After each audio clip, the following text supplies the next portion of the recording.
कच्चों हूँ कंचन पयो, शब्द गुर श्रवणै सुनियो। बिखते अमृत होयो, नाम सतगुर मुख भणियो।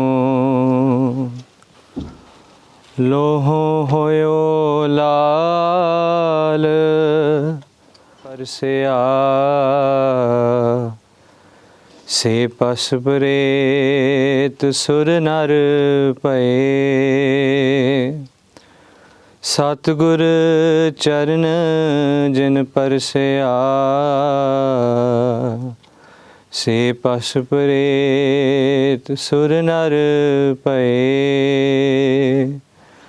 डंडौत बंदन अनक बार, सर्व कला समरथ। डोलन ते राखो प्रभु,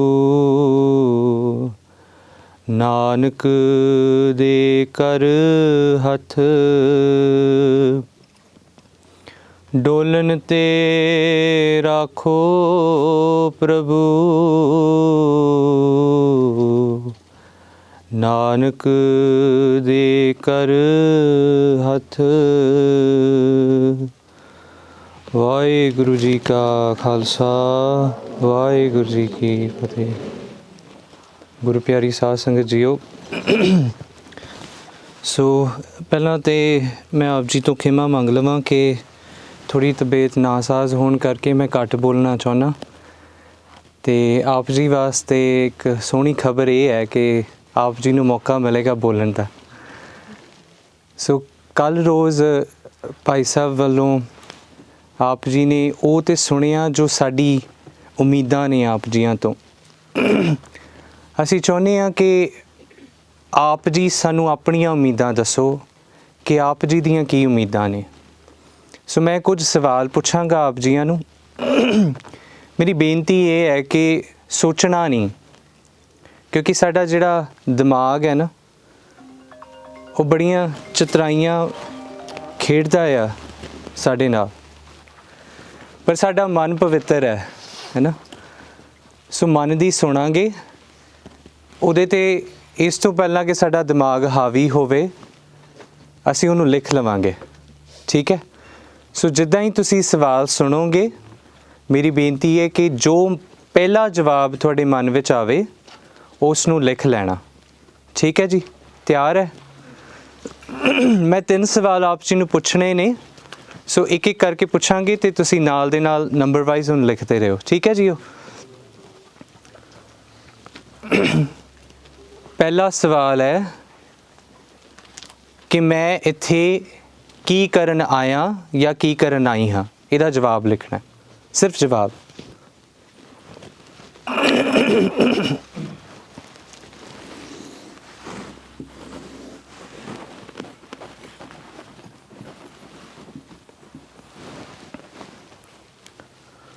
लिख लिया जी? लिख लो लिख लो।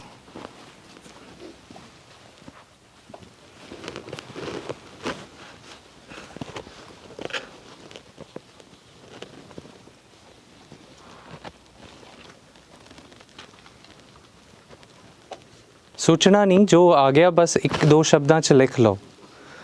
दूजा सवाल है, आखिरकारी मेरे वास्ते की है। जो भी तुहाडे मन विच आ रहा उसनूं 1-2 शब्दां दे विच लिख लो।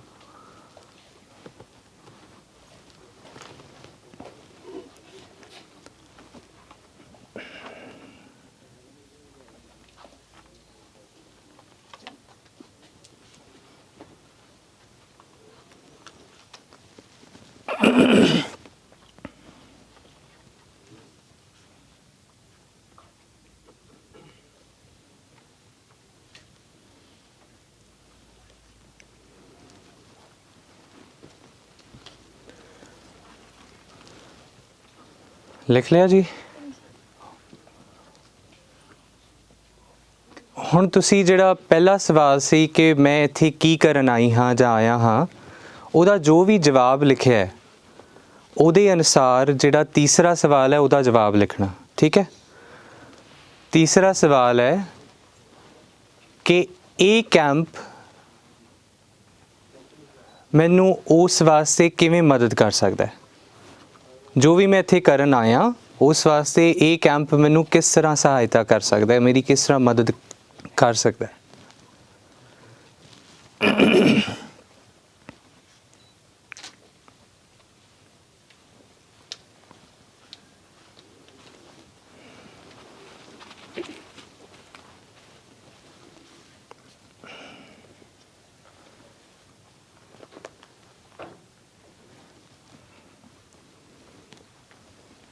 ਲਿਖ ਲਿਆ ਪਿਆਰਿਓ? ਕੋਈ ਵੀ ਆਪ ਜੀ ਵਿੱਚੋਂ ਜੋ ਸਾਂਝਾ ਕਰਨਾ ਚਾਹੁੰਦਾ ਹੋਵੇ ਆਪਣਾ ਹੱਥ ਖੜਾ ਕਰੋ।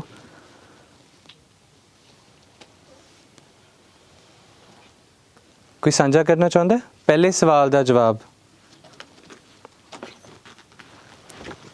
ਬੈਠੇ ਬੈਠੇ ਬੋਲ ਦੋ ਭੈਣ ਜੀ, ਕੋਈ ਗੱਲ। ਹਾਂਜੀ, ਪਹਿਲੇ ਵਾਲੇ ਦਾ ਜਵਾਬ ਹੈ ਅੱਖਰਕਾਰੀ ਸਿੱਖਣ। ਸੋ ਅਸੀਂ ਇੱਥੇ ਅੱਖਰਕਾਰੀ ਸਿੱਖਣ ਆਏ ਹਾਂ। ਠੀਕ ਹੈ ਜੀ। ਕੋਈ ਹੋਰ ਜੀ?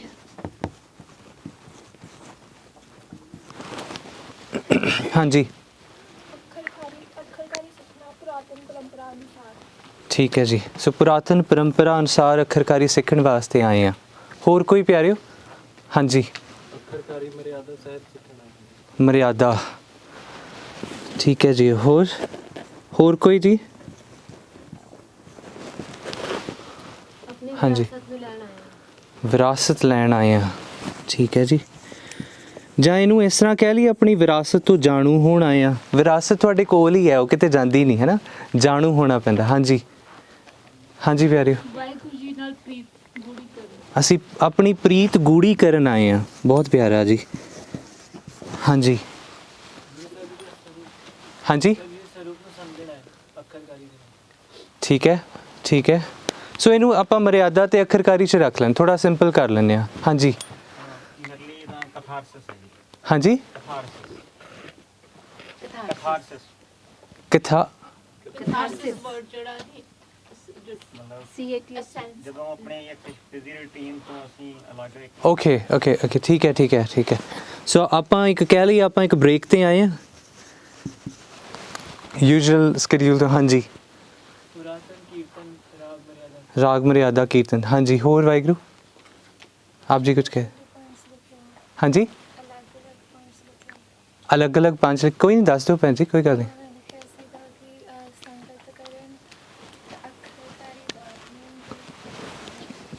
ਹਾਂਜੀ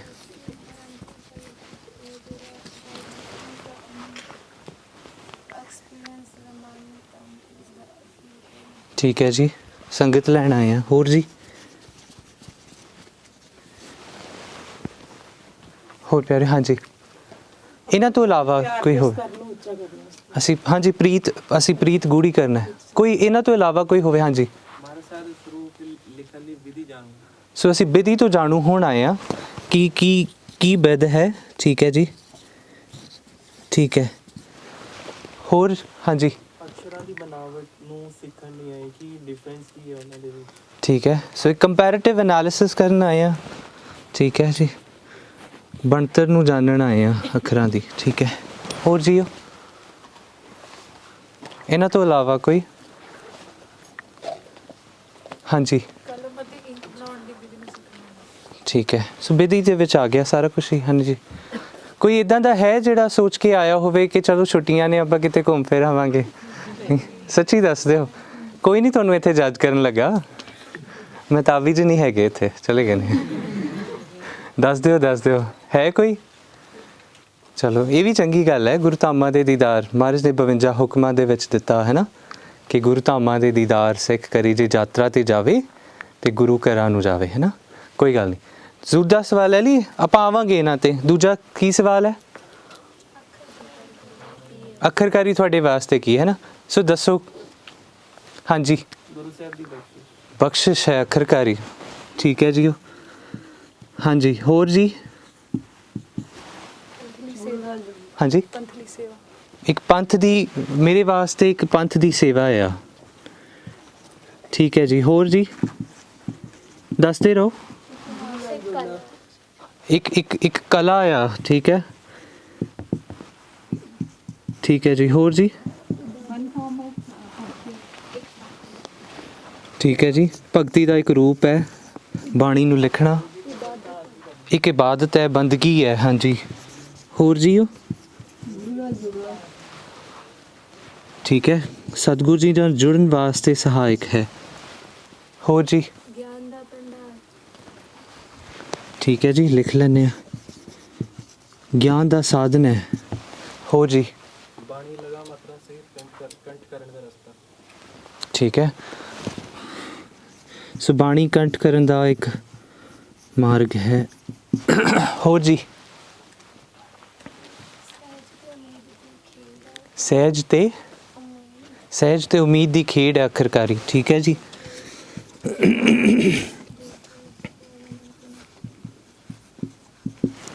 ਹਾਂਜੀ। ਹੋਰ ਪਿਆਰਿਓ ਕੋਈ ਹੋਰ?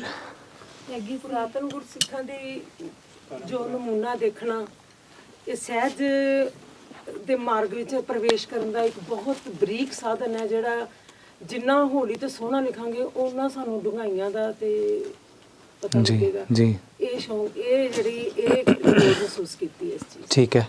ਸੋ ਅਸੀਂ ਆਪਣੇ ਵਿਰਸੇ ਤੋਂ ਜੁੜ ਸਕਦੇ ਹਾਂ ਆਖਰਕਾਰੀ, ਹੈ ਨਾ। ਇਹਨੂੰ ਆਪਾਂ ਇਸ ਤਰ੍ਹਾਂ ਲਿਖ ਲਈਏ ਮਾਤਾ ਜੀ, ਸਾਡੇ ਵਿਰਸੇ ਤੋਂ ਅਸੀਂ ਜਾਣੂ ਹੋ ਸਕਦੇ ਹਾਂ, ਜੋ ਅਸੀਂ ਸਵੇਰੇ ਵੀ ਸਿੰਘ ਸਾਹਿਬ ਜੀ ਆਪ ਜੀ ਨੂੰ ਦੱਸ ਰਹੇ ਸੀ। ਹਾਂਜੀ ਕੁਝ ਕਹਿਣਾ ਭੈਣ ਜੀ? ਹਾਂਜੀ ਆਪ ਜੀ ਨੂੰ ਕਹਿ ਰਹੇ। ਗੁਰੂ ਸਾਹਿਬ ਤੇ ਗੁਰੂ ਸਾਹਿਬ ਨੇ ਕਿਹਾ ਸੀ ਬਾਬਾ ਦੀਪ ਸਿੰਘ ਜੀ ਪਰ ਗੁਰਦਾਸ ਜੀ ਪਰ ਮਨ ਸਿੰਘ ਜੀ ਨਾਲ ਪਿਆਰ ਹੋਰ ਸੋ ਆਪਣੇ ਜਿਹੜੇ ਗੁਰਸਿੱਖਾਂ ਨਾਲ ਸਾਂਝ ਪਾਉਣ ਦਾ ਇੱਕ ਬਹੁਤ ਵੱਡਾ ਸਾਧਨ ਹੈ ਆਖਰਕਾਰੀ।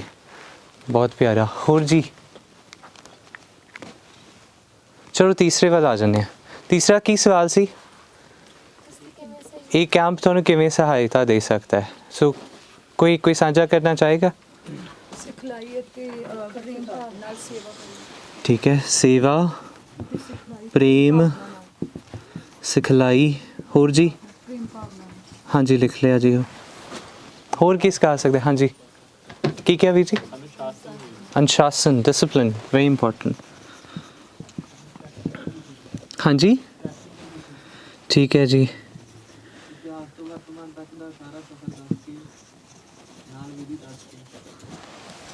ਹਾਂਜੀ ਇਤਿਹਾਸ ਤੋਂ ਵਰਤਮਾਨ ਤੱਕ ਦਾ ਜਿੰਨਾ ਇਹਦਾ ਸਫ਼ਰ ਆਖਰਕਾਰ ਉਹ ਦੱਸ ਕੇ। ਠੀਕ ਹੈ। ਸੋ ਇੱਕ ਪੂਰਾ ਇਤਿਹਾਸਕ ਗਿਆਨ ਇਹਨੂੰ ਆਪਾਂ ਕਹਿ ਲਈਏ, ਹੈ ਨਾ। ਹੋਰ ਹਾਂ ਬੇਦੀ। ਹਾਂਜੀ ਜਿਹੜੀਆਂ ਸ਼ਖਸੀਅਤਾਂ ਆ ਰਹੀਆਂ ਹਨ, ਉਹਨਾਂ ਬਾਰੇ ਪਤਾ ਲੱਗਿਆ ਕਿ ਉਹਨਾਂ ਨੇ ਬਹੁਤ ਕੁਝ ਤਿਆਗ ਜ਼ਿੰਦਗੀ ਵਿੱਚ ਕੀਤਾ, ਬਹੁਤ ਤਪਸਵੀ ਨੇ ਸਾਰੇ ਉਹ, ਜੀ, ਤਾਂ ਕਿ ਉਹਨਾਂ ਦਾ ਸਾਥ ਮਿਲੇ ਤੇ ਉੱਥੋਂ ਵੀ ਕੁਝ ਕਿਣਕਾ ਪ੍ਰਾਪਤ। ਵਾਹਿਗੁਰੂ। ਸੋ ਸੰਗਤ ਇੱਕ ਬੜਾ ਵੱਡਾ ਇੱਕ ਮਾਰਗ ਹੈ ਜਿੱਥੋਂ ਸਾਡਾ ਪਾਰ ਤਾਰਾ ਹੋ ਸਕਦਾ ਹੈ। ਹੋਰ ਚਰਨ ਛੋਹ ਪ੍ਰਾਪਤ ਧਰਤੀ ਦਾ ਆਨੰਦ ਮਾਣਨਾ। ਵਾਹਿਗੁਰੂ, ਇਸ ਧਰਤੀ ਦਾ ਨਿੱਘ ਸਾਨੂੰ ਬਖਸ਼ਿਸ਼ ਹੋਇਆ ਤੇ ਸੰਗਤ ਦਾ ਨਿੱਘ ਬਖਸ਼ਿਸ਼ ਹੋਇਆ। ਹੋਰ ਹਾਂਜੀ ਉਸਤਾਦਾਂ ਕੋਲੋਂ ਇਸ ਗਿਆਨ ਦਾ ਐਕਸਪੀਰੀਅੰਸ ਜੋ ਉਹਨਾਂ ਨੇ ਫੇਸ ਕੀਤਾ ਸੀ ਜਦੋਂ ਉਹਨਾਂ ਨੇ ਗਿਆਨ ਲਿਆ, ਉਹ ਸਾਡੇ ਨਾਲ ਸ਼ੇਅਰ ਕਰੋ। ਸੋ ਇੱਕ ਪ੍ਰੈਕਟੀਕਲ ਐਕਸਪੀਰੀਅੰਸ ਜਿਹੜਾ ਉਹਨਾਂ ਨੇ ਲਿਆ, ਉਹਨਾਂ ਦਾ ਜਿਹੜਾ ਅਨੁਭਵ ਹੈਗਾ ਉਹ ਸਿੱਧਾ ਮੇਰੇ ਤੱਕ ਆ ਰਿਹਾ, ਮੈਨੂੰ ਆਪ ਨਹੀਂ ਘਾਲਣੀ ਪੈ ਰਹੀ। ਹਾਂਜੀ ਗੁਰੂ ਸਾਹਿਬ ਦੇ ਪ੍ਰੇਮ ਚ ਧਿਆਨ ਚ ਪ੍ਰਾਰਥਨਾ ਮਰਿਆਦਾ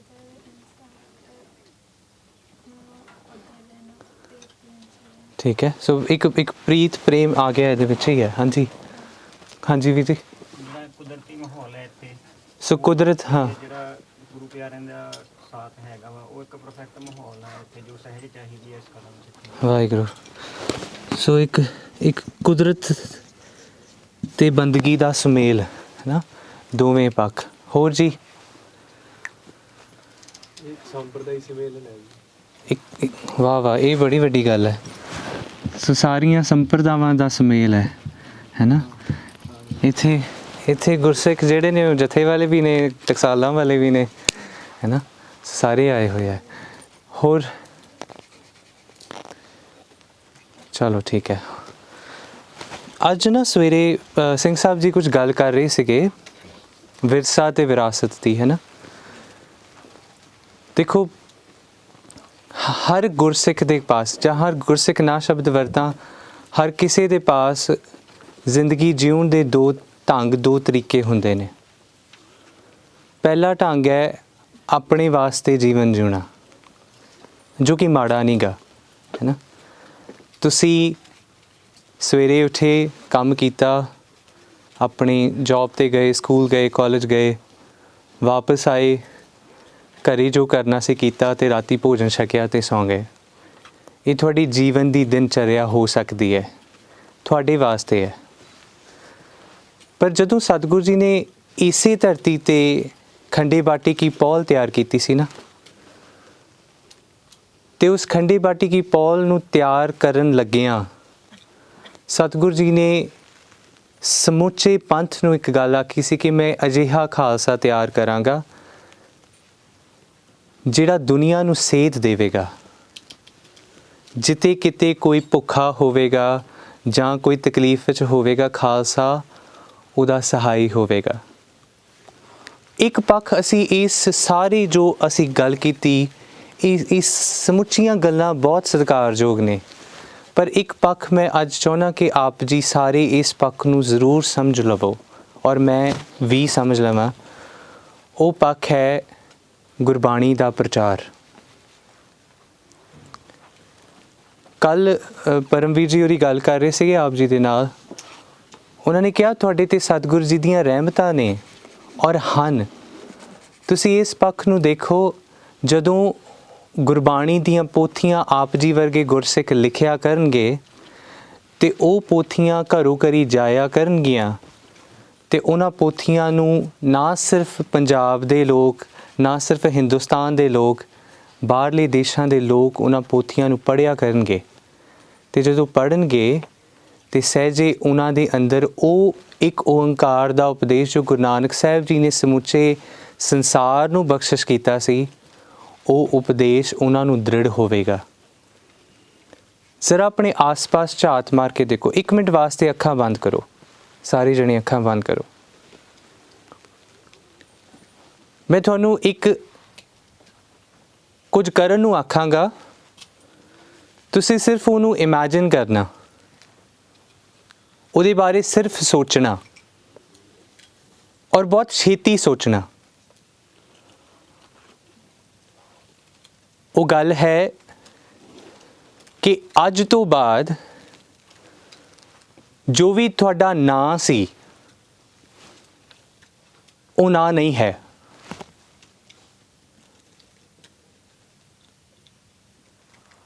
ਆਪਣੀ ਐਗਜ਼ਿਸਟੈਂਸ ਬਾਰੇ ਸੋਚੋ। ਅਸੀਂ ਕੌਣ ਹਾਂ, ਕਿੱਥੋਂ ਆਏ ਹਾਂ, ਕੀ ਕਰਨ ਲੱਗੇ ਹਾਂ, ਕੀ ਕਰਾਂਗੇ।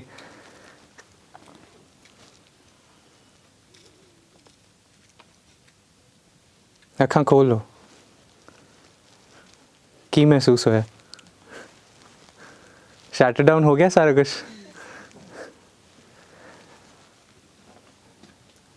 ਇੱਦਾਂ ਲੱਗਿਆ ਨਾ ਜਿਵੇਂ ਰੇਤ ਦੇ ਪਹਾੜ 'ਤੇ ਖੜ੍ਹੇ ਹਾਂ ਅਤੇ ਰੇਤ ਨਿਕਲ ਗਈ ਥੱਲੋਂ, ਸਿਰਫ ਇੱਕ ਨਾਂ ਦੇ ਨਾਲ।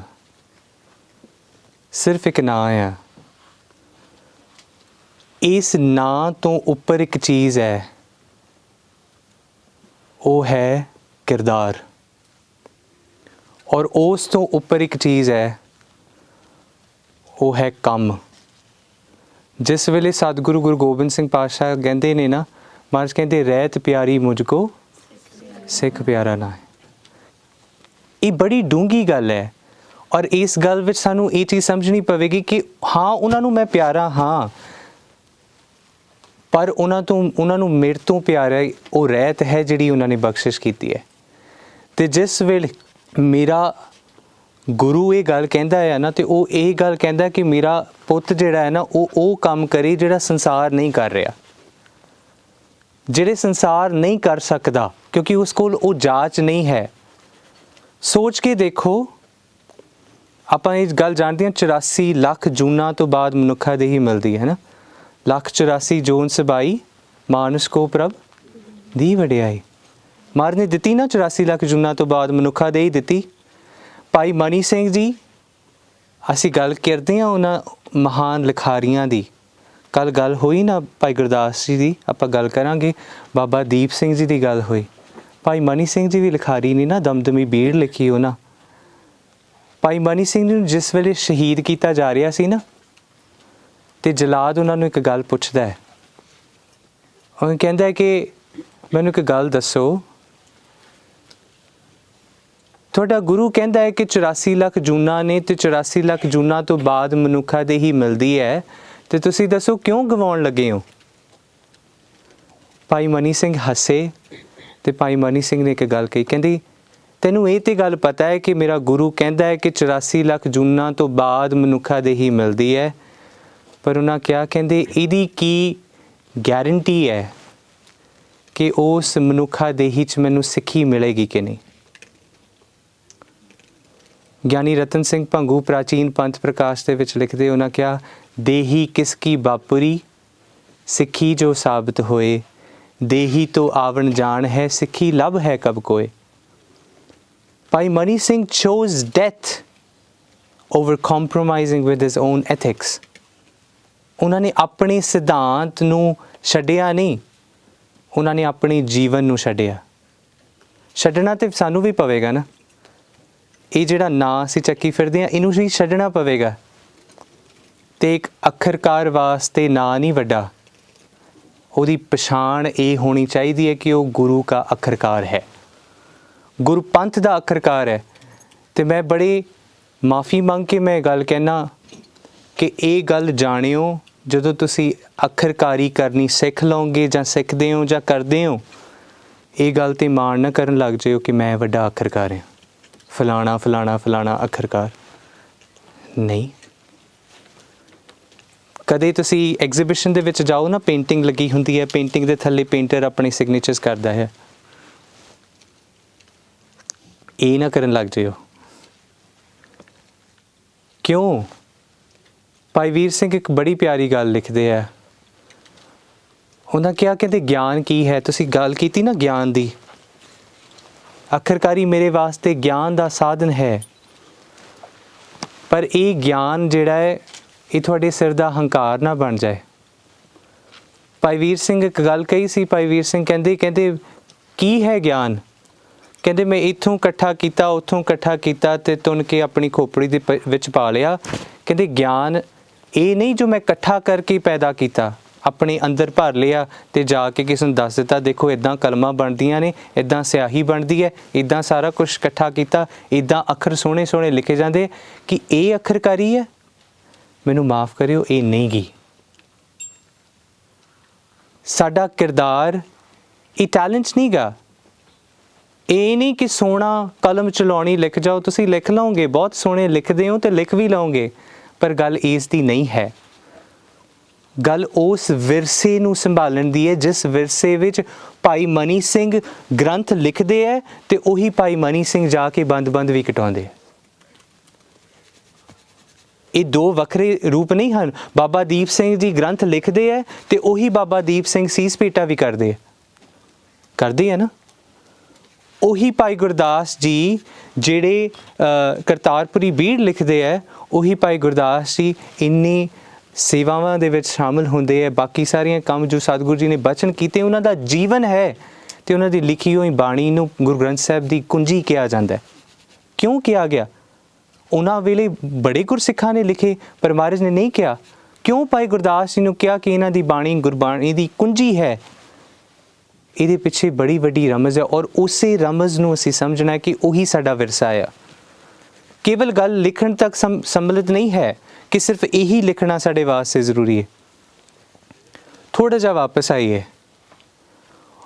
ਭਾਈ ਮਨੀ ਸਿੰਘ ਨੇ ਜਦੋਂ ਇਹ ਗੱਲ ਆਖੀ ਕਿ ਮੈਂ ਸ਼ਹੀਦੀ ਪਾਉਣ ਵਾਸਤੇ ਤਿਆਰ ਹਾਂ, ਪਰ ਮੈਂ ਗੁਰੂ ਦੇ ਅਸੂਲਾਂ ਤੋਂ ਕੰਪਰੋਮਾਈਜ਼ ਨਹੀਂ ਕਰਾਂਗਾ। ਜ਼ਰਾ ਆਪਣੇ ਵੱਲ ਝਾਤ ਮਾਰ ਕੇ ਦੇਖੋ ਕਿ ਕੀ ਅਸੀਂ ਸਿਰਫ ਉਸ ਗਿਆਨ ਨੂੰ ਆਪਣੇ ਵਿਰਸੇ ਦਾ ਰੂਪ ਸਮਝਦੇ ਹਾਂ, ਜਾਂ ਇਹ ਉਸ ਲੀਨੀਏਜ ਦਾ ਪਾਰਟ ਸਾਨੂੰ ਬਣਨਾ ਆ ਜਿੱਥੇ ਜੇ ਇੱਕ ਹੱਥ ਵਿੱਚ ਕਲਮ ਹੈ ਤੇ ਦੂਸਰੇ ਹੱਥ ਵਿੱਚ ਜ਼ੋਰ ਨਾਲ ਜ਼ਬਰ ਨਾਲ ਲੜਨ ਦੀ ਸ਼ਕਤੀ ਵੀ ਹੋਰ ਹੈ? ਨਹੀਂ, ਇਹਦਾ ਅਰਥ ਇਹ ਆ ਕਿ ਉਸ ਕਲਮ ਤੇ ਸ਼ਸਤਰ ਦੇ ਪਿੱਛੇ ਦੀ ਜੋ ਵਿਰਸਾ, ਜੋ ਵਿਰਾਸਤ ਕੰਮ ਕਰ ਰਹੀ ਹੈ, ਜੋ ਭਾਵਨਾ ਕੰਮ ਕਰ ਰਹੀ ਹੈ, ਜੋ ਅੰਦਰ ਦੀ ਦ੍ਰਿੜਤਾ ਕੰਮ ਕਰ ਰਹੀ ਹੈ, ਸਾਨੂੰ ਉਹਦੇ ਤੇ ਵੀ ਕੰਮ ਕਰਨਾ ਹੈ। ਦੋ ਪੱਖ ਨੇ, ਜੇ ਅੰਦਰ ਦੀ ਦ੍ਰਿੜਤਾ ਹੈ ਤੇ ਸੋਹਣਾ ਲਿਖਣਾ ਆ ਜਾਵੇਗਾ, ਜੇ ਅੰਦਰ ਦ੍ਰਿੜਤਾ ਨਹੀਂ, ਸੋਹਣਾ ਲਿਖ ਲਓਗੇ ਪਰ ਗੁਰੂ ਥਾਂ ਨਹੀਂ ਦੇਵੇਗਾ। ਮਹਾਰਾਜ ਨੇ ਬਾਣੀ ਦੇ ਵਿੱਚ ਕਈ ਥਾਵਾਂ ਤੇ ਲਿਖਿਆ ਕਿ ਜੇ ਤੁਹਾਨੂੰ ਸਾਰਾ ਸੰਸਾਰ ਵੀ ਪੂਜਦਾ ਹੈ ਨਾ, ਲੋਕੀ ਤੁਹਾਡੇ ਅੱਗੇ ਪਿੱਛੇ ਘੁੰਮਦੇ ਹੈ ਨਾ, ਮਹਾਰਾਜ ਕਹਿੰਦੇ ਜੇ ਤਿਸ ਨਦਰ ਨਾ ਆਵਈ ਤਾਂ ਬਾਤ ਨਾ ਪੁੱਛੇ ਕਿ ਪੁੱਛਣਾ ਨਹੀਂ ਕਿਸੇ ਨੇ। ਕਿਉਂ? ਕਿਉਂਕਿ ਅਸੀਂ ਉਸ ਲੀਨੀਏਜ ਦਾ ਪਾਰਟ ਨਹੀਂ ਬਣ ਪਾਵਾਂਗੇ। ਤੀਸਰੀ ਗੱਲ ਜਿਹੜੀ ਮੈਂ ਆਪ ਜੀ ਨੂੰ ਬੇਨਤੀ ਕਰਨੀ ਆ, ਦੇਖੋ ਇਹ ਸਾਰੇ ਰੂਪ ਜਿਹੜੇ ਆਪ ਜੀ ਦੱਸੇ ਨੇ ਨਾ, ਇਹ ਬਹੁਤ ਜ਼ਰੂਰੀ ਨੇ।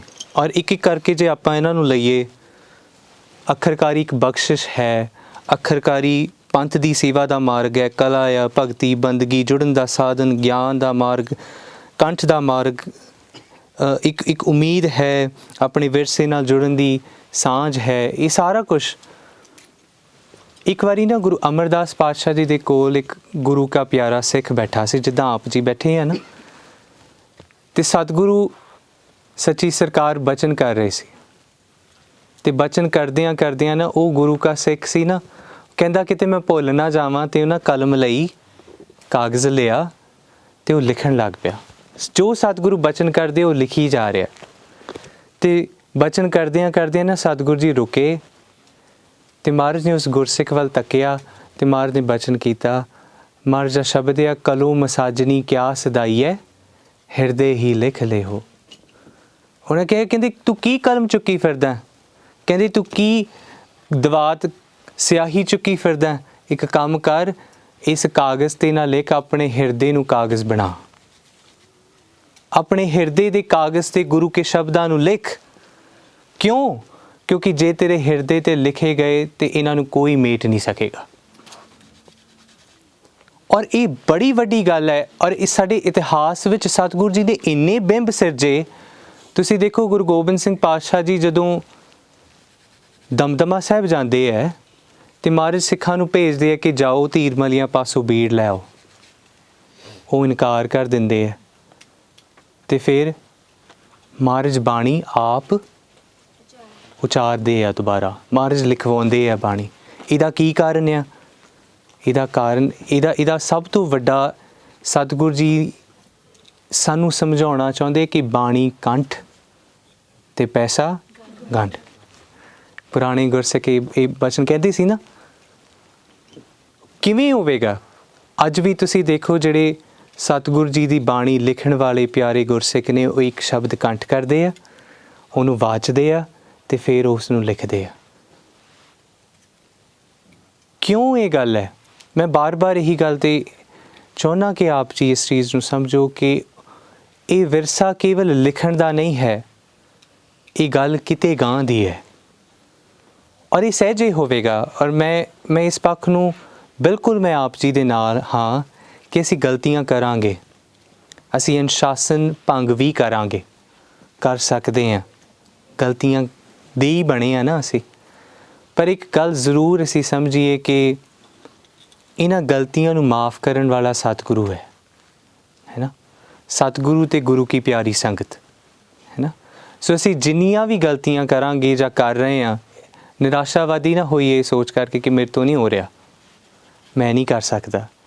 ਨਹੀਂ, ਮੇਰਾ ਗੁਰੂ ਸਮਰੱਥ ਹੈ। ਮੈਂ ਇੱਕ ਛੋਟੀ ਜਿਹੀ ਸਾਖੀ ਆਪ ਜੀ ਨੂੰ ਦੱਸਣੀ ਹੈ, ਮੈਨੂੰ ਲੱਗਦਾ ਸਮਾਂ ਹੋ ਗਿਆ। ਜਦੋਂ ਹਾਂਜੀ ਇੱਕ ਵਾਰੀ ਨਾ ਸਤਿਗੁਰੂ ਜੀ ਦੇ ਕੋਲ, ਕੱਲ ਪਰਮਵੀਰ ਜੀ ਵੀ ਦੱਸ ਰਹੇ ਸੀ, ਕਵੀ ਚੰਦਨ ਬੈਠੇ ਸੀ ਗੁਰੂ ਗੋਬਿੰਦ ਸਿੰਘ ਮਹਾਰਾਜ ਦੇ ਕੋਲ। ਦੇਖੋ ਇਹ ਇਸ ਪੱਖ ਨੂੰ ਸਾਨੂੰ ਸਮਝਣਾ ਪਵੇਗਾ ਕਿ ਫਰਕ ਕੀ ਹੈ ਗਿਆਨ ਦੇ ਵਿੱਚ, ਤੇ ਗਿਆਨ ਜੀਵਨ ਦਾ ਹੰਕਾਰ ਕਿਵੇਂ ਬਣ ਜਾਂਦਾ ਹੈ। ਸਤਿਗੁਰੂ ਜੀ ਦੇ ਕੋਲ ਕਵੀ ਚੰਦਨ ਬੈਠੇ, ਮਹਾਰਾਜ ਨੇ 52 ਕਵੀਆਂ ਨੂੰ ਬੁਲਾਇਆ, ਕਵੀ ਦਰਬਾਰ ਲੱਗਿਆ ਪੌਂਟਾ ਸਾਹਿਬ ਦੀ ਧਰਤੀ ਤੇ ਉੱਥੇ ਨਾ ਮਹਾਰਾਜ ਨੇ ਕਿਹਾ ਕੋਈ ਤਾਜ਼ੀ ਕਵਿਤਾ ਲਿਖੋ, ਜਿਹੜੀ ਹੁਣੇ ਤੁਸੀਂ ਲਿਖੀ ਹੋਵੇ, ਹੁਣੇ ਬਹਿ ਕੇ ਲਿਖੋ। ਮਹਾਰਾਜ ਨੇ ਕਾਗਜ਼ ਦੇ ਦਿੱਤੇ, ਕਲਮਾਂ ਦੇ ਦਿੱਤੀਆਂ, ਸਾਰਿਆਂ ਨੂੰ ਬਿਠਾ ਲਿਆ ਕਵੀ ਚੰਦਨ ਬੈਠੇ, ਮਹਾਰਾਜ ਨੇ ਕਿਹਾ ਕਹਿੰਦੇ ਤੁਹਾਡੇ ਤੋਂ ਸ਼ੁਰੂ ਕਰਦੇ ਹਾਂ। ਹੁਣ ਉੱਥੇ ਹੀ ਉਸੇ ਥਾਂ ਤੇ ਭਾਈ ਨੰਦ ਲਾਲ ਵਰਗੇ ਮਹਾਨ ਕਵੀ ਵੀ ਬੈਠੇ ਨੇ। ਕਵੀ ਚੰਦਨ ਨੂੰ ਮਹਾਰਾਜ ਕਹਿੰਦੇ ਤੁਹਾਡੇ ਤੋਂ ਸ਼ੁਰੂਆਤ ਕਰਦੇ ਹਾਂ, ਅੱਗੇ ਅੱਗੇ ਬੈਠੇ ਸੀ। ਕਵੀ ਚੰਦਨ ਖੜੇ ਹੋਏ ਹੱਥ ਜੋੜ ਕੇ ਮਹਾਰਾਜ ਨੂੰ ਕਹਿੰਦੇ ਮਹਾਰਾਜ ਮੈਂ ਕਵਿਤਾ ਨਹੀਂ ਲਿਖੀ। ਕਹਿੰਦੇ ਮੈਂ ਨਹੀਂ ਲਿਖੀ। ਮਹਾਰਾਜ ਕਹਿੰਦੇ ਇਹ ਤੇ ਸ਼ੁਰੂਆਤ ਗਲਤ ਹੋ ਗਈ। ਕਹਿੰਦੇ ਚਲੋ ਆਓ, ਨਾਲ ਜਮਨਾ ਵਗਦੀ ਹੈ, ਆਪਾਂ ਇਸ਼ਨਾਨ ਕਰਕੇ ਆਉਂਦੇ। ਕਿਉਂ ਕਿਹਾ ਮਹਾਰਾਜ ਨੇ? ਕਿਉਂਕਿ ਮਹਾਰਾਜ ਨੂੰ ਪਤਾ ਸੀ ਕਿ ਕਵੀ ਚੰਦਨ ਨੇ ਕਵਿਤਾ ਲਿਖੀ ਹੈ ਪਰ ਕਾਗਜ਼ ਤੇ ਨਹੀਂ ਲਿਖੀ। ਕਵੀ ਚੰਦਨ ਨੇ ਆਪਣੇ ਪੱਟਾਂ ਤੇ ਕਵਿਤਾ ਲਿਖੀ ਇਹ ਸੋਚ ਕਰਕੇ ਕਿ ਸਤਿਗੁਰੂ ਜੀ ਨੂੰ ਇਹ ਕਵਿਤਾ ਸਮਝ ਨਹੀਂ ਲੱਗਣੀ। ਦੇਖੋ ਕਵੀ ਚੰਦਨ ਬੜਾ ਵੱਡਾ ਵਿਦਵਾਨ ਹੈ, ਫਾਰਸੀ ਦਾ, ਸੰਸਕ੍ਰਿਤ ਦਾ ਬੜਾ ਵੱਡਾ ਵਿਦਵਾਨ ਹੈ। ਗੁਰੂ ਗ੍ਰੰਥ ਸਾਹਿਬ ਮਹਾਰਾਜ ਦੀ ਬਾਣੀ ਦੇ ਵਿੱਚ ਨਾ ਇੱਕ ਪੰਕਤੀ ਆਉਂਦੀ ਹੈ, ਭੂਲੇ ਸਿੱਖ ਗੁਰੂ ਸਮਝਾਏ। ਹੁਣ ਇਹ ਦੋ ਅਰਥ ਨੇ ਇਸ ਪੰਕਤੀ ਦੇ। ਇੱਕ ਇਹ ਕਿ ਜਦੋਂ ਅਸੀਂ ਭੁੱਲ ਕਰਦੇ ਹਾਂ ਤੇ ਸਮਝਾਉਣ ਵਾਲਾ ਕੌਣ ਆ? ਗੁਰੂ। ਤੇ ਦੂਜਾ ਇਹ ਕਿ ਜਦੋਂ ਅਸੀਂ ਇੰਨੀਆਂ ਗਲਤੀਆਂ ਕਰਦੇ ਹਾਂ ਕਿ ਅਸੀਂ ਗੁਰੂ 'ਚ ਕਮੀਆਂ ਕੱਢਣ ਲੱਗ ਜਾਂਦੇ ਹਾਂ, ਫਿਰ ਅਸੀਂ ਗੁਰੂ ਨੂੰ ਸਮਝਾਉਣ ਲੱਗ ਜਾਂਦੇ ਕਿ ਕੋਈ ਗੱਲ ਨਹੀਂ। ਗੁਰੂ ਅਰਜਨ ਸਾਹਿਬ ਜੀ ਕਿਉਂ ਬੈਠੇ ਤਤੀ ਤਵੀ ਤੇ? ਕਿਉਂ ਬਾਬਾ ਦੀਪ ਸਿੰਘ ਨੇ ਸ਼ਹੀਦੀ ਦਿੱਤੀ? ਕਿਉਂ ਨਿੱਕੇ ਸਾਹਿਬਜ਼ਾਦਿਆਂ ਨੇ ਵਜ਼ੀਰ ਖਾਂ ਦੀ ਕਚਹਿਰੀ 'ਚ ਖੜ ਕੇ ਗੱਲ ਕਹੀ ਸੀ ਕਿ ਨਹੀਂ, ਜੇ ਸਾਨੂੰ ਛੱਡ ਦਿਓਗੇ ਤੇ ਅਸੀਂ ਜਾਵਾਂਗੇ, ਫਿਰ ਫੌਜ ਤਿਆਰ ਕਰਾਂਗੇ, ਫਿਰ ਆ ਜਾਵਾਂਗੇ, ਫਿਰ ਲੜਾਂਗੇ, ਉਦੋਂ ਤੱਕ ਲੜਾਂਗੇ ਜਦੋਂ ਤੱਕ ਤੁਸੀਂ ਨਹੀਂ ਮੁੱਕ ਜਾਂਦੇ ਜਾਂ ਅਸੀਂ ਨਹੀਂ ਮੁੱਕ ਜਾਂਦੇ। ਇਹ ਕਿਰਦਾਰ ਹੈ, ਇਹ ਵਿਰਸਾ ਆ ਸਾਡਾ। ਤੇ ਉਦੋਂ ਕਵੀ ਚੰਦਨ ਨੂੰ ਮਹਾਰਾਜ ਨੇ ਕਿਹਾ ਚਲੋ। ਕਵੀ ਚੰਦਨ ਹੱਥ ਜੋੜ ਕੇ ਖੜ ਗਿਆ। ਕਹਿੰਦੇ ਮਹਾਰਾਜ ਮੈਨੂੰ ਲੱਗਿਆ, ਹੱਥ ਜੋੜ ਕੇ ਬੇਨਤੀ ਕਰਦਾ ਹੈ, ਕਹਿੰਦੇ ਮਹਾਰਾਜ ਮੈਨੂੰ ਲੱਗਿਆ ਪਹਿਲੀ ਗੱਲ ਕਿ ਇਹ ਜਿਹੜੀ ਕਵਿਤਾ ਲਿਖੀ ਹੈ ਨਾ, ਕਹਿੰਦੇ ਬੜੀ ਕੀਮਤੀ ਆ। ਕਹਿੰਦੇ ਇਹ ਕਵਿਤਾ ਮੈਨੂੰ ਲੱਗਿਆ ਤੁਸੀਂ ਇਸ ਦਾ ਮੁੱਲ ਨਹੀਂ ਦੇ ਸਕੋਗੇ। ਕਹਿੰਦੇ ਮੈਂ ਕਿਤੇ ਹੋਰ ਜਾਵਾਂਗਾ, ਕਿਸੇ ਹੋਰ ਵਿਦਵਾਨ ਪੁਰਖ ਕੋਲ ਬੈਠਾਂਗਾ ਜਿਹੜਾ ਧਨਾੜ ਹੋਵੇ, ਉਹ ਮੈਨੂੰ ਚੰਗਾ ਮੁੱਲ ਦੇ ਦੇਵੇਗਾ, ਤਾਂ ਕਰਕੇ ਮੈਂ ਕਵਿਤਾ ਸੁਣਾਈ ਨਹੀਂ। ਤੇ ਦੂਜੀ ਗੱਲ ਮੈਨੂੰ ਲੱਗਿਆ ਬੜੀ ਗੂੜੀ ਰਮਜ਼ ਹੈ, ਇਹ ਤੁਹਾਨੂੰ ਸਮਝ ਨਹੀਂ ਲੱਗਣੀ। ਫਿਰ ਮਹਾਰਾਜ ਨੇ ਨਾ ਇੱਕ ਸਿੰਘ ਨੂੰ ਕਿਹਾ, ਕਹਿੰਦੇ ਬਾਹਰ ਨਾ ਸਾਡਾ ਕਾਹੀ ਸਿੰਘ ਆ ਜਿਹੜਾ ਘੋੜਿਆਂ ਨੂੰ ਪੱਠੇ ਪਾਉਂਦਾ, ਕਹਿੰਦੇ ਉਹਨੂੰ ਬੁਲਾ ਕੇ ਲੈ ਕੇ ਆਓ। ਉਹਦਾ ਨਾਂ ਸੀ ਧੰਨਾ ਸਿੰਘ। ਧੰਨਾ ਸਿੰਘ ਨੂੰ ਬੁਲਾਇਆ ਗਿਆ। ਧੰਨਾ ਸਿੰਘ ਅਨਪੜ੍ਹ ਆ, ਕੁਛ ਨਹੀਂ ਜਾਣਦਾ। ਤੇ ਜਦੋਂ ਕੁਛ ਵੀ ਨਹੀਂ ਨਾ ਜਾਣਦਾ ਤੇ ਮਹਾਰਾਜ ਨੇ ਉਹਨੂੰ ਨੇੜੇ ਬੁਲਾਇਆ। ਕਹਿੰਦੇ ਕਵੀ ਚੰਦਨ ਕਵਿਤਾ ਸੁਣਾਉਣਗੇ, ਤੁਸੀਂ ਉਹਦੀ ਕਵਿਤਾ ਦੇ ਅਰਥ ਕਰਨੇ ਆ।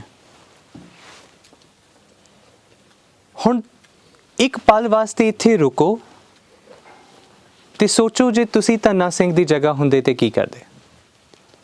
ਕੀ ਕਰਦੇ?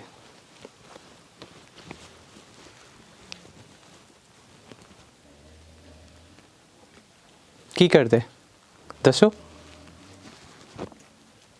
ਕਰੋਨਾ ਤੇ ਮਹਾਰਾਜ ਦਾ ਥੱਪੜੇ ਨੇ ਕਰੋਨਾ ਸੀ ਤੇ ਉਹਨਾਂ ਨੂੰ ਹੀ ਫਿਰ ਰਜੋਈ ਕਰਦੇ। ਠੀਕ ਹੈ, ਹੋਰ ਕੋਈ? ਹੁਕਮ ਮੰਨ ਲੈਂਦੇ ਗੁਰੂ ਸਾਹਿਬ ਦਾ ਕਿ ਚਲੋ।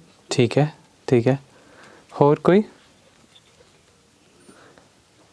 ਕਵੀ ਚੰਦਨ ਬੜਾ ਵੱਡਾ ਵਿਦਵਾਨ ਹੈ ਤੇ ਮੈਂ ਅਨਪੜ੍ਹ ਹਾਂ, ਤੇ ਮਹਾਰਾਜ ਮੈਨੂੰ ਕਹਿੰਦੇ ਉਹਦੀ ਵਿਦਵਤਾ ਦੇ ਵਿੱਚ ਬਣਾਈ ਹੋਈ ਸਭ ਤੋਂ ਬੇਸ਼ਕੀਮਤੀ ਕਵਿਤਾ ਦੇ ਅਰਥ ਮੈਂ ਕਰਨੇ ਆ। ਸੋਚੋ ਮੈਂ ਕੀ ਜਵਾਬ ਦਿਆਂਗਾ? ਹੱਥ ਖੜੇ ਕਰ ਲੈ ਮਰਜੀ, ਮੇਰੇ ਤੋਂ ਨਹੀਂ ਹੋਣਾ। ਮੇਰੇ ਤੋਂ ਨਹੀਂ ਹੋਣਾ। ਓਕੇ, ਹੋਰ ਕੋਈ? ਅਰਦਾਸ ਕਰਕੇ 7 ਵਜੇ। ਠੀਕ ਹੈ। ਕਵੀ ਚੰਦਨ ਨੇ ਕੀ ਕੀਤਾ? ਕਵੀ ਚੰਦਨ ਸਤਿਗੁਰੂ ਜੀ ਦੇ ਕੋਲ ਗਿਆ ਤੇ ਉਹਨੇ ਇੱਕੋ ਗੱਲ ਕਹੀ, ਕਹਿੰਦੇ ਮਹਾਰਾਜ ਜੇ ਤੁਸੀਂ ਆਖੋਗੇ ਤੇ ਹੋ ਜਾਵੇਗਾ। ਕਹਿੰਦੇ ਮੈਂ ਨਹੀਂ ਕਰ ਸਕਦਾ, ਮੈਂ ਨਹੀਂ ਕਰ ਸਕਦਾ। ਜੇ ਤੁਸੀਂ ਸੀਸ ਤੇ ਹੱਥ ਰੱਖ ਦੋਗੇ ਤੇ ਸਭ ਕੁਝ ਹੋ ਸਕਦਾ ਹੈ। ਤੇ ਮੈਂ ਇਹੀ ਬੇਨਤੀ ਆਪ ਜੀ ਨੂੰ ਕਰਾਂ, ਕਿਸੇ ਦੀਆਂ ਝੋਲੀਆਂ ਨਾ ਅੱਡਿਓ ਇਹ ਕਹਿ ਕਰਕੇ ਕਿ ਮੈਨੂੰ ਗਿਆਨ ਦੇ ਦਿਓ। ਕੋਈ ਨਹੀਂ ਦੇ ਸਕਦਾ। ਸੱਚੇ ਗੁਰੂ ਤੋਂ ਬਿਨਾਂ ਗਿਆਨ ਕਿਸੇ ਨੂੰ ਨਹੀਂ ਮਿਲਦਾ। ਤੇ ਜਿਹੜੇ ਸੰਪਰਦਾਇ ਵਿਦਵਾਨ ਗਿਆਨ ਦੇ ਅਰਥ ਕਰਦੇ, ਗੇ ਸ਼ਬਦ ਹੈ ਅੰਦਰ ਦਾ, ਆਨ ਹੈ ਬਾਹਰ। ਗਿਆਨ ਉਹ ਹੈ ਜਿਹੜਾ ਅੰਦਰੋਂ ਬਾਹਰ ਪ੍ਰਗਟ ਹੁੰਦਾ, ਨਾ ਕਿ ਬਾਹਰੋਂ ਅੰਦਰ ਲੈ ਕੇ ਜਾਇਆ ਜਾਵੇ। ਜਿਹੜੇ ਪੁਰਾਤਨ ਗੁਰਸਿੱਖਾਂ ਨੇ ਸੰਪਰਦਾਵਾਂ ਦੇ ਵਿੱਚ ਇਹ ਵਿਦਵਤਾ, ਇਹ ਗਿਆਨ ਪੈਦਾ ਕੀਤਾ ਆ, ਉਹਨਾਂ ਨੂੰ ਕਿਹਨਾਂ ਨੇ ਸਿਖਾਇਆ ਸੀ? ਜਿਨ੍ਹਾਂ ਨੇ ਅੱਖਰ ਬਣਾਏ, ਜਿਨ੍ਹਾਂ ਨੇ ਲਿਪੀਆਂ ਬਣਾਈਆਂ, ਗੁਰੂ ਅੰਗਦ ਸਾਹਿਬ ਜੀ ਦੇ ਵੇਲੇ ਸਤਿਗੁਰੂ ਜੀ ਨੇ ਬਣਾਈਆਂ, ਬਣਾ ਕੇ ਦਿੱਤੀਆਂ ਗੁਰਸਿੱਖਾਂ ਨੂੰ। ਪਰ ਉਹਨਾਂ ਤੋਂ ਬਾਅਦ ਭਾਈ ਵੀਰ ਸਿੰਘ ਵਰਗੇ ਮਹਾਂਪੁਰਖਾਂ ਨੇ, ਜਿਨ੍ਹਾਂ ਨੇ ਭਾਈ ਕਾਹਨ ਸਿੰਘ ਨਾਭਾ ਵਰਗੇ ਮਹਾਂਪੁਰਖਾਂ ਨੇ ਜਿਨ੍ਹਾਂ ਨੇ ਉਹਦਾ ਵਿਸਤਾਰ ਕੀਤਾ ਆ, ਉਹਨਾਂ ਨੇ ਕਿੱਥੋਂ ਕੀਤਾ? ਉਹਨਾਂ ਨੇ ਉਸ ਗਿਆਨ ਦੇ ਨਾਲ ਉਹਦਾ ਵਿਸਤਾਰਾ ਕੀਤਾ ਹੈ। ਪਰ ਇਸ ਪੱਖ ਨੂੰ ਇਹ ਨਾ ਸਮਝ ਲੈਣਾ ਕਿ ਮੈਂ ਏਡਾ ਵਿਦਵਾਨ ਹੋ ਗਿਆ ਕਿ ਮੈਂ ਸਭ ਕੁਝ ਬਦਲਣ ਤੇ ਆ ਜਾਵਾਂ। ਨਹੀਂ, ਇਹ ਗੁਰੂ ਦੀ ਬਿਦ ਹੈ, ਇਹ ਗੁਰੂ ਕੀ ਬਿਦ ਆਪੇ ਕਰੇਗਾ, ਹੈ ਨਾ। ਪਰ ਜਿਹੜੀ ਮੈਂ ਬੇਨਤੀ ਆਪ ਜੀ ਨੂੰ ਇਹ ਕਰਨ ਲੱਗਾ ਕਿ ਕਿਸੇ ਦੇ ਅੱਗੇ ਝੋੜੀਆਂ ਨਾ ਅੱਡਿਓ ਕਹਿ ਕਰਕੇ ਕਿ ਮੈਨੂੰ ਇਹ ਸਿਖਾ ਦਿਓ, ਮੈਨੂੰ ਇਹ ਸਿਖਾ ਦਿਓ, ਮੈਨੂੰ ਇਹ ਸਿਖਾ ਦਿਓ। ਜ਼ਰੂਰੀ ਹੈ ਕਿ ਉਹ ਪਿਆਸ ਹੋਵੇ, ਪਰ ਤਰਲੇ ਕੇਵਲ ਗੁਰੂ ਦੇ ਅੱਗੇ ਅੱਡਣਾ, ਹੋਰ ਕਿਸੇ ਅੱਗੇ ਨਹੀਂ। ਜਦੋਂ ਆਪਾਂ ਸੰਸਾਰੀਆਂ ਦੇ ਅੱਗੇ ਜਾ ਕੇ ਝੋੜੀਆਂ ਅੱਡਦੇ ਨੇ, ਅਸੀਂ ਨਿਰਾਸ਼ ਹੁੰਦੇ ਹਾਂ। ਗੁਰੂ ਦੇ ਅੱਗੇ ਨਿਰਾਸ਼ਤਾ ਹੈ ਹੀ ਨਹੀਂ ਪਿਆਰਿਓ। ਗੁਰੂ ਦੇ ਅੱਗੇ ਕੇਵਲ ਇੱਕ ਆਸ ਹੈ। ਆਸਾਂ ਸਭੈ ਲਾਹਿਕ ਹੈ, ਇੱਕ ਆਸ ਕਮਾਓ। ਉਹ ਬਸ ਇੱਕ ਦੀ ਆਸ ਆ, ਉਸ ਇੱਕ ਤੋਂ ਇਲਾਵਾ ਹੋਰ ਕੋਈ ਆਸ ਹੀ ਨਹੀਂ ਰਹਿ ਜਾਂਦੀ। ਕੀ ਹੋਇਆ? ਧੰਨਾ ਸਿੰਘ ਨੇ ਕਿਹਾ ਕਿ ਮਹਾਰਾਜ ਜੇ ਤੁਸੀਂ ਕਰਾਓਗੇ ਤੇ ਹੋਏਗਾ। ਕਵੀ ਚੰਦਨ ਕਵਿਤਾ ਸੁਣਾਉਂਦਾ ਹੈ। ਕਵੀ ਚੰਦਨ ਦੀ ਮੈਨੂੰ ਪੂਰੀ ਚੇਤਾ ਨਹੀਂ ਗਈ, ਪਰ ਉਹਨੇ ਕਿਹਾ 9 ਸਾਤ ਤੀਏ 9 ਸਾਤ ਪੀਏ 9 ਸਾਤ ਕੀਏ 9 ਸਾਤ ਪੀ ਆਏ, ਜੀਤ ਕਲਾ 9 ਸਾਤਨ ਕੀ 9 ਸਾਤਨ ਕੇ ਮੁਖ ਅੰਚਲ ਛਾਏ। ਇਹ ਸ਼ਿੰਗਾਰ ਰਸ ਦੀ ਕਵਿਤਾ ਹੈ। ਤੇ ਜਦੋਂ ਉਸ ਕਵਿਤਾ ਦੇ ਵਿੱਚ ਕਵੀ ਚੰਦਨ ਸੁਣਾ ਰਿਹਾ ਤੇ ਧੰਨਾ ਸਿੰਘ ਅੱਗੋਂ ਹੱਸ ਪਿਆ। ਨਾਓ ਇਮੈਜਿਨ ਕਿ ਤੁਹਾਡੇ ਸਾਹਮਣੇ ਇੱਕ ਵਿਦਵਾਨ ਖੜਾ ਹੈ, ਜਿਹੜਾ ਸੰਸਕ੍ਰਿਤ ਦਾ ਏਡਾ ਵੱਡਾ ਵਿਦਵਾਨ ਹੈ। ਉਹ ਇੱਕ ਕਵਿਤਾ ਸੁਣਾਉਂਦਾ ਤੇ ਉਹਨਾਂ ਦੇ ਅੱਗੇ ਖੜਾ ਇੱਕ ਅਨਪੜ੍ਹ ਹੱਸਦਾ ਇਹ ਕਹਿ ਕਰਕੇ ਕਿ ਮਹਾਰਾਜ ਇਹ ਕਿਹੜੀ ਕਵਿਤਾ? ਕਹਿੰਦੇ ਇਹ ਤੇ ਗੁਣਾ ਭਾਗ ਹੈ, ਕਹਿੰਦੇ ਇਹ ਤੇ ਮੈਥਮੈਟੀਕਲ ਇਕੁਏਸ਼ਨ ਹੈ, ਕਹਿੰਦੇ ਇਹ ਤੇ ਕਵਿਤਾ ਹੈ ਹੀ ਨਹੀਂ ਗੀ। ਤੇ ਉਹਨਾਂ ਨੇ ਉਹਦੇ ਅਰਥ ਕੀਤੇ, ਕਹਿੰਦੇ 9 ਤੇ 7 16 ਵਰ੍ਹਿਆਂ ਦੀ ਇੱਕ ਇਸਤਰੀ ਜਿਹੜੀ ਹੈ ਉਹ ਆਪਣੇ ਪਤੀ ਦੀ ਉਡੀਕ ਕਰਦੀ ਹੈ ਤੇ ਉਹ ਆ ਕੇ ਉਹਦੇ ਨਾਲ ਚੌਸਰ ਖੇਡਦਾ ਹੈ ਤੇ ਚੌਸਰ ਦੇ ਵਿੱਚ ਉਹ ਜਿੱਤ ਜਾਂਦੀ ਹੈ ਤੇ ਉਹ ਸ਼ਰਮਾ ਜਾਂਦੀ ਹੈ। ਇਹ ਸਿਰਫ ਸ਼ਿੰਗਾਰ ਰਸ ਦੀ ਕਵਿਤਾ। 9 ਤੇ 7 16 ਹੈ ਨਾ, ਜੀਤ ਕਲਾ 9 ਸਾਤਨ ਕੀ। So it's just multiplication and addition. Dhanna Singh ਕਹਿੰਦਾ ਮਹਾਰਾਜ ਇਹ ਕਵਿਤਾ ਹੀ ਨਹੀਂ ਕੋਈ। ਪਰ ਹੁਣ ਇੱਕ ਗੱਲ ਜਿਹੜੀ ਸਮਝਣ ਵਾਲੀ ਉਹ ਇਹ ਹੈ ਕਿ ਕਵੀ ਚੰਦਨ ਦਾ ਹੰਕਾਰ ਤੋੜਿਆ ਸਤਿਗੁਰੂ ਨੇ, ਪਰ ਟੁੱਟਿਆ ਨਹੀਂ ਸੀ, ਹਲੇ ਨਹੀਂ ਸੀ ਟੁੱਟਿਆ। ਤੇ ਸਤਿਗੁਰੂ ਗੁਰੂ ਗੋਬਿੰਦ ਸਿੰਘ ਪਾਤਸ਼ਾਹ ਜੀ ਬਚਨ ਕਰਦੇ ਆ, ਕਹਿੰਦੇ ਉਹ ਬੁੱਤ ਪ੍ਰਸਤੰ ਹਮ ਬੁੱਤ ਸ਼ਿਕਨ। ਮਹਾਰਾਜ ਕਹਿੰਦੇ ਕਿ ਮੈਂ ਬੁੱਤਾਂ ਨੂੰ ਤੋੜਨ ਵਾਲਾ ਆ। ਕਿਹੜੇ ਬੁੱਤ? ਸਾਡੀ ਆਪਣੀ ਐਗਜ਼ਿਸਟੈਂਸ ਦੇ ਬੁੱਤ। ਅਸੀਂ ਗੱਲ ਕੀਤੀ ਨਾ, ਸਾਡੇ ਨਾਮ ਸਾਡੀ ਐਗਜ਼ਿਸਟੈਂਸ ਦਾ ਰੂਪ ਨੇ।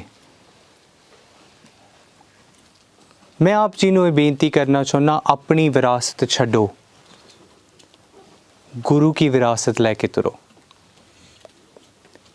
ਜਦੋਂ ਸਤਿਗੁਰ ਬਾਣੀ 'ਚ ਕਹਿੰਦੇ ਨਾ ਗੁਰ ਕੀ ਮਤ ਤੂੰ ਲੇਹ ਇਆਨੇ, ਇਆਨੇ ਦਾ ਕੀ ਅਰਥ ਹੁੰਦਾ? ਜਿਹਨੂੰ ਸੋਝੀ ਨਾ ਹੋਵੇ। ਤੇ ਕੋਈ ਹੈ ਇੱਥੇ ਜਿਹੜਾ ਹੱਥ ਖੜ ਕੇ ਕਹਿ ਦੇਵੇ ਕਿ ਮੈਂ ਆਣਾ ਆ?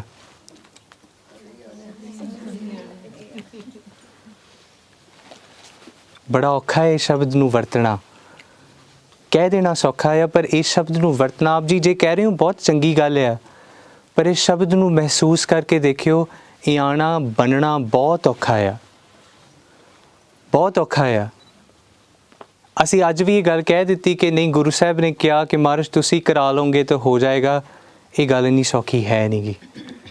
ਜਦੋਂ ਪ੍ਰੀਖਿਆਵਾਂ ਹੁੰਦੀਆਂ ਨੇ ਨਾ, ਤੇ ਉਹਨਾਂ ਪ੍ਰੀਖਿਆਵਾਂ ਦੇ ਵਿੱਚੋਂ ਜਿੱਤ ਕੇ ਵਾਪਸ ਆਉਣਾ। ਮੈਨੂੰ ਇੱਕ ਹੋਰ ਸਾਖੀ ਚੇਤੇ ਆ ਗਈ। ਭਾਈ ਗੁਰਦਾਸ ਜੀ ਜਿਨ੍ਹਾਂ ਦੀ ਆਪਾਂ ਗੱਲ ਕਰ ਰਹੇ ਹਾਂ, ਉਹਨਾਂ ਦੀ ਵੀ ਪ੍ਰੀਖਿਆ ਲਈ ਸੀ ਗੁਰੂ ਅਰਜਨ ਪਾਤਸ਼ਾਹ ਨੇ ਇੱਕ ਵਾਰੀ,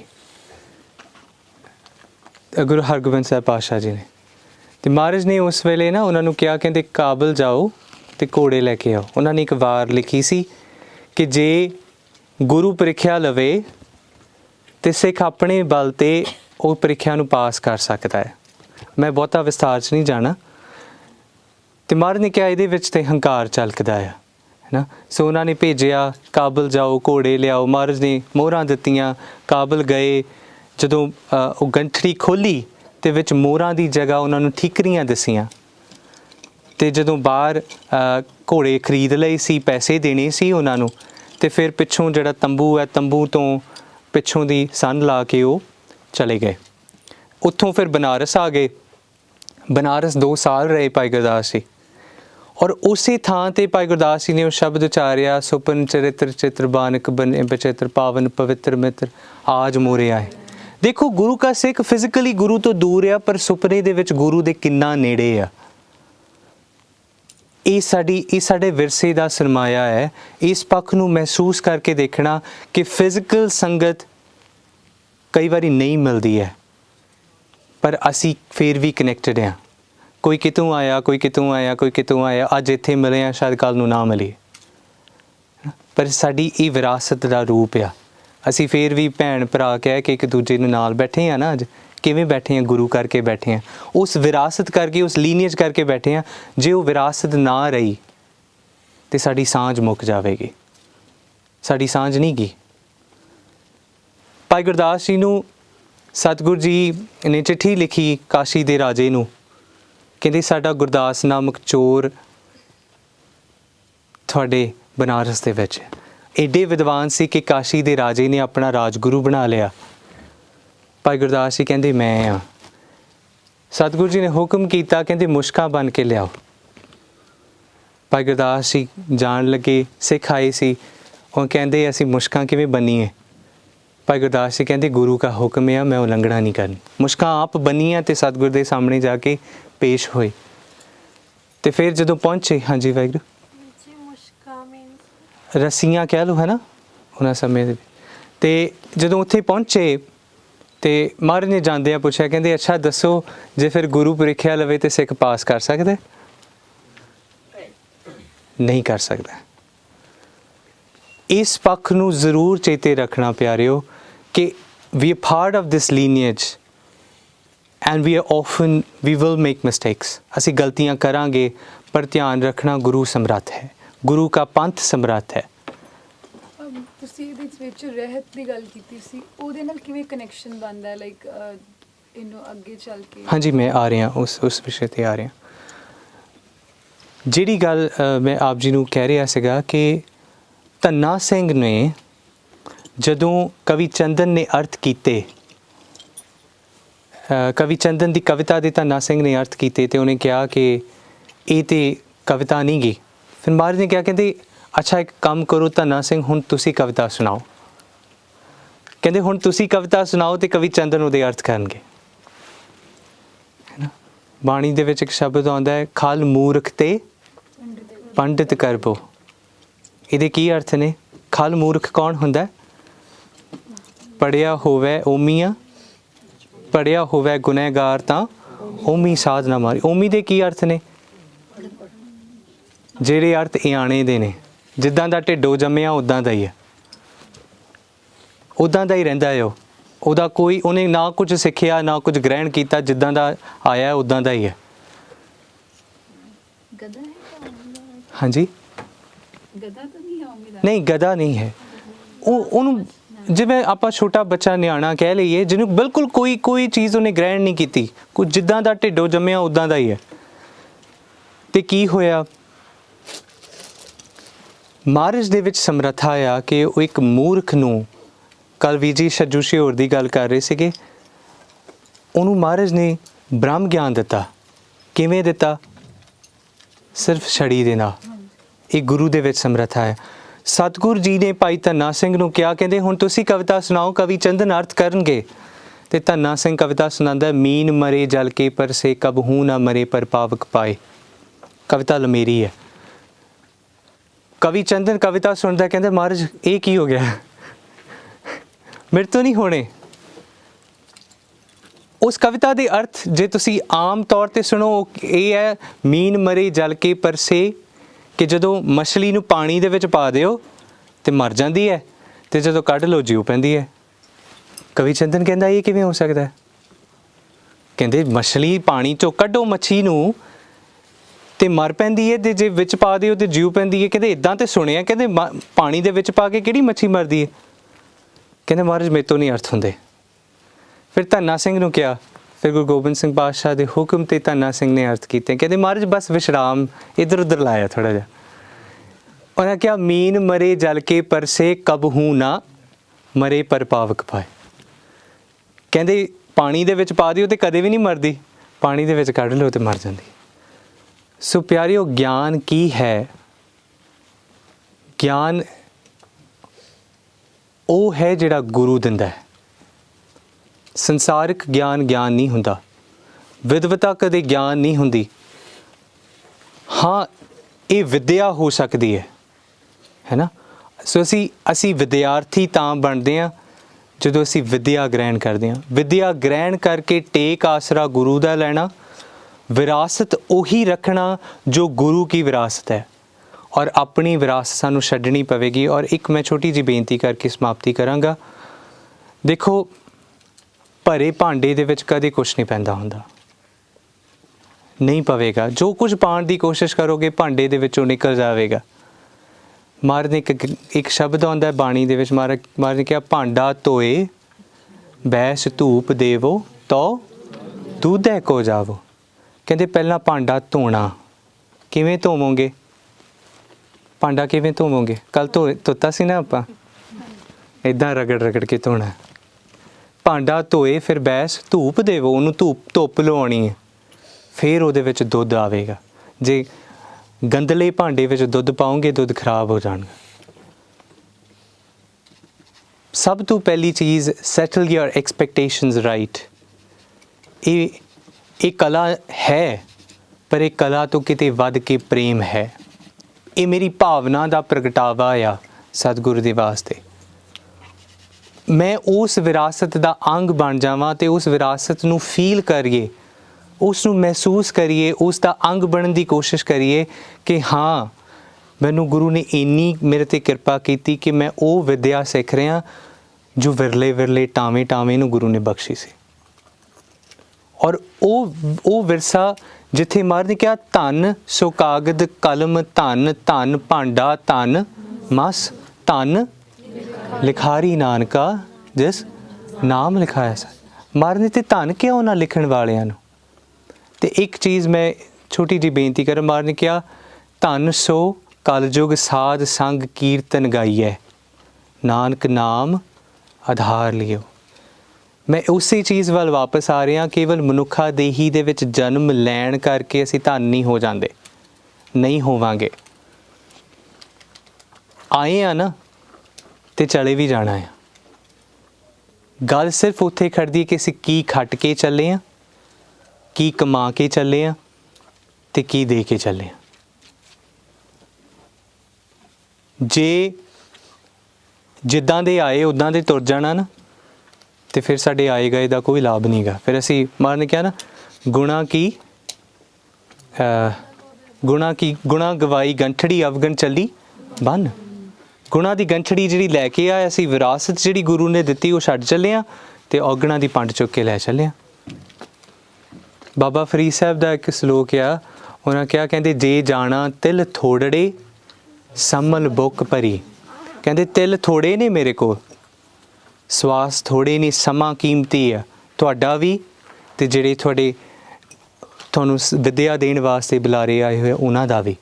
ਆਪਣੇ ਸਮੇਂ ਦੀ ਕਦਰ ਕਰੋ, ਉਹਨਾਂ ਦੇ ਸਮਿਆਂ ਦੀ ਵੀ ਕਦਰ ਕਰੋ, ਤੇ ਆਪਣੇ ਉਹਨਾਂ ਸਵਾਸਾਂ ਦੀ ਕਦਰ ਕਰੋ ਜਿਹੜੇ ਹਰ ਪਲ ਗਵਾਚ ਰਹੇ ਆ। ਤੇ ਉਹਨਾਂ ਸਵਾਸਾਂ ਦੇ ਵਿੱਚ ਉਹ ਇੱਛਾ ਸ਼ਕਤੀ ਪੈਦਾ ਕਰੋ ਜਿਸ ਇੱਛਾ ਸ਼ਕਤੀ ਦੇ ਨਾਲ ਮੈਂ ਸਿੱਖਣ ਵਾਸਤੇ ਆਇਆ। ਜਦੋਂ ਤੱਕ ਉਹ ਮਾਈਂਡਸੈਟ ਨਹੀਂ ਹੋਵੇਗਾ ਨਾ ਸਿੱਖਣ ਵਾਲਾ, ਸਿਖਾਉਣ ਵਾਲੇ ਤੁਹਾਨੂੰ ਸਾਰਾ ਦਿਨ ਵੀ ਲੱਗੇ ਰਹਿਣਗੇ, ਗੱਲ ਨਹੀਂ ਬਣਨੀ।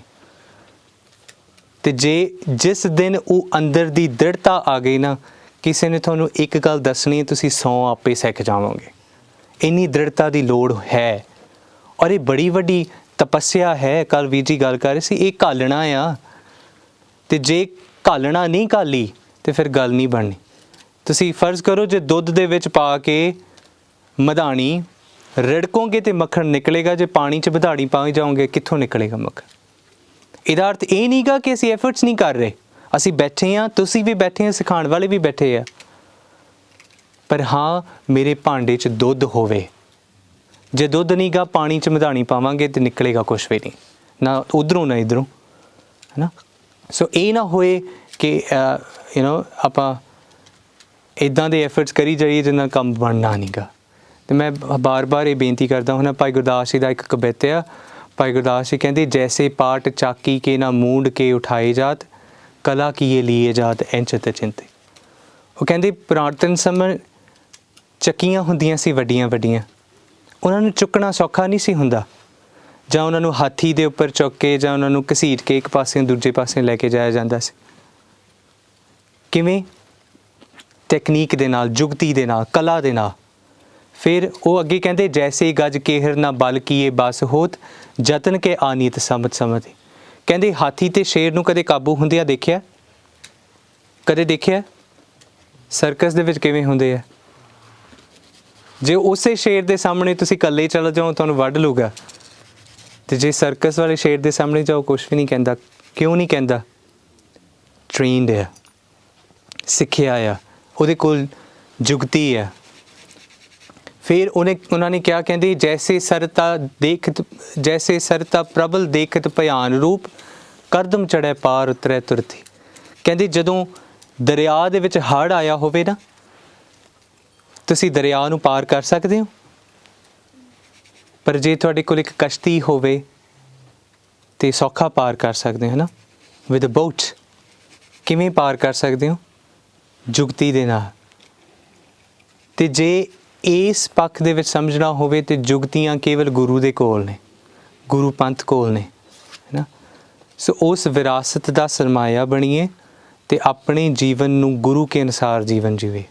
ਜੇ ਗੁਰੂ ਕਹਿੰਦਾ ਆ ਭਾਈ ਲਹਿਣੇ ਨੂੰ ਕਿ ਬਾਹਰ ਜਾ ਕੇ ਦੇਖੋ ਦਿਨ ਹੈ ਕਿ ਰਾਤ, ਉਹ ਕਿਹਾ ਦਿਨ ਆ, ਅਤੇ ਭਾਵੇਂ ਰਾਤ ਸੀ ਪਰ ਭਾਈ ਲਹਿਣੇ ਨੇ ਆ ਕੇ ਕਿਹਾ ਮਹਾਰਾਜ ਤੁਸੀਂ ਕਿਹਾ ਦਿਨ ਤੇ ਦਿਨ ਆ।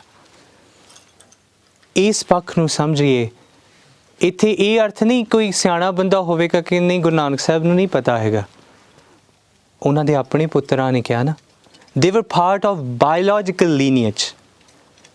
ਇਹ ਧਿਆਨ ਰੱਖਣਾ ਕਿਤੇ ਇਹ ਨਾ ਭੁਲੇਖੇ 'ਚ ਪੈ ਜਾਣਾ ਕਿ ਮੇਰਾ ਬਾਪੂ ਵੱਡਾ ਸਿੱਖ ਆ ਅਤੇ ਮੈਂ ਵੀ ਵੱਡਾ ਸਿੱਖ ਹਾਂ। ਜੇ ਮੇਰਾ ਬਾਪੂ ਲਿਖਣ ਵਾਲਾ ਆ, ਅੱਖਰਕਾਰੀ ਕਰਦਾ, ਸੋਹਣੇ ਸਰੂਪਾਂ ਨੂੰ ਲਿਖਦਾ ਅਤੇ ਮੈਂ ਵੀ ਲਿਖ ਸਕਦਾ, ਨਹੀਂ, ਇਹ ਨਹੀਂ ਗਾ। ਇਹ ਬਖਸ਼ਿਸ਼ਾਂ ਗੁਰੂ ਨੇ ਦੇਣੀਆਂ ਨੇ। ਤੁਸੀਂ ਵਿੱਦਿਆ ਲੈਣ ਆਏ ਹੋ, ਦ੍ਰਿੜਤਾ ਨਾਲ ਵਿੱਦਿਆ ਨੂੰ ਸਿੱਖ ਕੇ ਇੱਕ ਕੰਮ ਕਰਨਾ, ਆਪਣੀ ਵਿੱਦਿਆ ਨੂੰ ਗੁਰੂ ਕੇ ਸਾਹਮਣੇ ਅਰਪਣ ਕਰਦੇ ਹੋ, ਗੁਰੂ ਕੇ ਸਾਹਮਣੇ ਰੱਖ ਦੇਣਾ ਅਤੇ ਗੁਰੂ ਨੂੰ ਕਹਿਣਾ, ਕਹਿੰਦਾ ਮਹਾਰਾਜ ਇਹ ਉਹ ਆ ਜੋ ਮੈਂ ਆਪ ਜੀ ਦੀ ਕਿਰਪਾ ਦੇ ਨਾਲ ਸਿੱਖਿਆ, ਕਿਰਪਾ ਕਰੋ ਇਹਦੇ ਵਿੱਚ ਭਾਗ ਲਾਵੋ, ਕਿਰਪਾ ਕਰੋ ਮੈਨੂੰ ਇਹ ਸੋਝੀ ਬਖਸ਼ੋ ਕਿ ਮੈਂ ਪੰਥ ਦੇ ਇੰਨੇ ਵੱਡੇ ਸੋਹਣੇ ਪੰਥ ਵਿੱਚ ਇੱਕ ਕਿਣਕਾ ਮਾਤਰ ਆਪਣਾ ਯੋਗਦਾਨ ਪਾ ਸਕਾਂ। ਪੰਥ ਦਾ ਕੁਛ ਨਹੀਂ ਵਿਗੜਦਾ, ਨਾ ਵੱਧਦਾ ਜਾਂ ਨਾ ਘਟਦਾ, ਪੰਥ ਚੜ੍ਹਦੀ ਕਲਾ 'ਚ ਹੈ। ਹਾਂ ਇਹ ਹੈ ਕਿ ਮੈਂ ਉਸ ਵਿੱਚ ਆਪਣਾ ਕਿੰਨਾ ਕੁ ਪਾ ਸਕਦਾ, ਆਪਣੇ ਵੱਲੋਂ ਕਿੰਨਾ ਕੁ ਯੋਗਦਾਨ ਕਰ ਸਕਦਾ ਨਾ। ਸੋ ਸਤਿਗੁਰੂ ਕਿਰਪਾ ਕਰੇ। ਆਪ ਜੀ ਸਾਰਿਆਂ ਦਾ ਤਹਿ ਦਿਲੋਂ ਸਵਾਗਤ ਹੈ ਅਤੇ ਮੈਂ ਆਸ ਕਰਦਾ ਕਿ ਆਪ ਜੀ ਸਾਰਿਆਂ ਦਾ ਇਹ ਸਮਾਂ ਜਿਹੜਾ ਹੈ ਉਹ ਚੜ੍ਹਦੀ ਕਲਾ ਦੇ ਵਿੱਚ ਬਤੀਤ ਹੋਵੇ।